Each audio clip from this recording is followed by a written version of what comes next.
बड़ी खबर दिल्ली से आ रही है। न्यू अशोक नगर इलाके में एक कार के अंदर शव मिलने से हड़कंप मच गया है। जानकारी के मुताबिक एक हाउसिंग सोसाइटी के बाहर एक कार खड़ी हुई थी। उस कार में एक आदमी को सोते हुए देख कुछ लोगों ने पुलिस को फोन किया, जिसके बाद मौके पर पहुंची पुलिस ने कार का दरवाजा खोला तो पता चला कि संतोष कुमार नाम का शख्स जो कार के अंदर था उसकी मौत हो चुकी है। जांच के दौरान ये पता चला है कि मृतक शराब का आदी था और कुछ दिन पहले अपने परिवार से झगड़ा करने के बाद घर से चला गया था। पुलिस को कार में शराब की एक बोतल भी मिली है। फिलहाल पुलिस मामले की तफ्तीश कर रही है।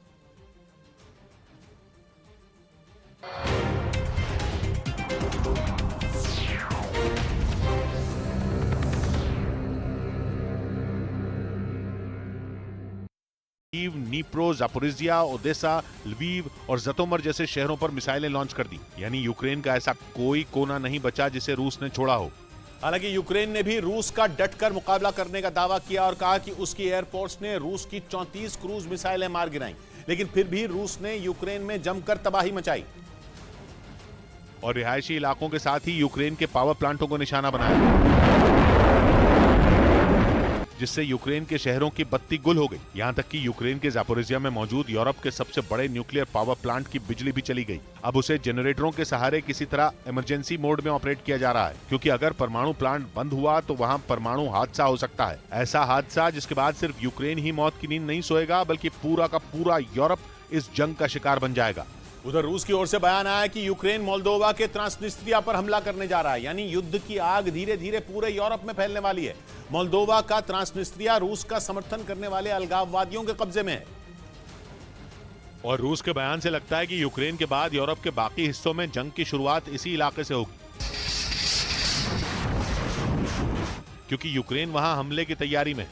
रूस की ओर से 24 फरवरी यानी यूक्रेन जंग का 1 साल पूरा होने पर ही यह संकेत दे दिया गया था, और उसके ताजा बयान ने बता दिया कि यूक्रेन जंग की चपेट में यूरोप के दूसरे देश भी आने वाले हैं, क्योंकि रूस का बयान आया कि कीव ट्रांसनिस्ट्रिया पर अटैक करने वाला है, जिसके बाद युद्ध की आग पूरे यूरोप में फैलने लगेगी, क्योंकि मोल्दोवा का ट्रांसनिस्ट्रिया रूस के समर्थन वाले अलगाववादियों के कब्जे में है।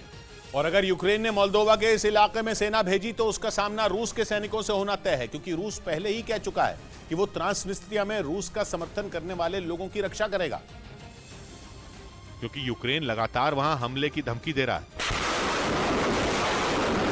वैसे मोल्दोवा 3 तरफ से यूक्रेन से घिरा है और जंग के बाद उसकी मदद कर रहा है, लेकिन मोल्दोवा के एक हिस्से ट्रांसनिस्ट्रिया पर रूस का समर्थन करने वाले संगठनों का कब्जा है, जो ट्रांसनिस्ट्रिया को मोल्दोवा का होकर भी नहीं होने देते और यूक्रेन की परेशानी का कारण बन जाते हैं। और इसीलिए रूस के विदेश मंत्रालय को लगता है कि कीव बहुत जल्द ट्रांसनिस्ट्रिया पर अटैक करेगा। यूक्रेन जंग के कुछ दिन बाद से ही मोल्दोवा की चर्चा होने लगी थी।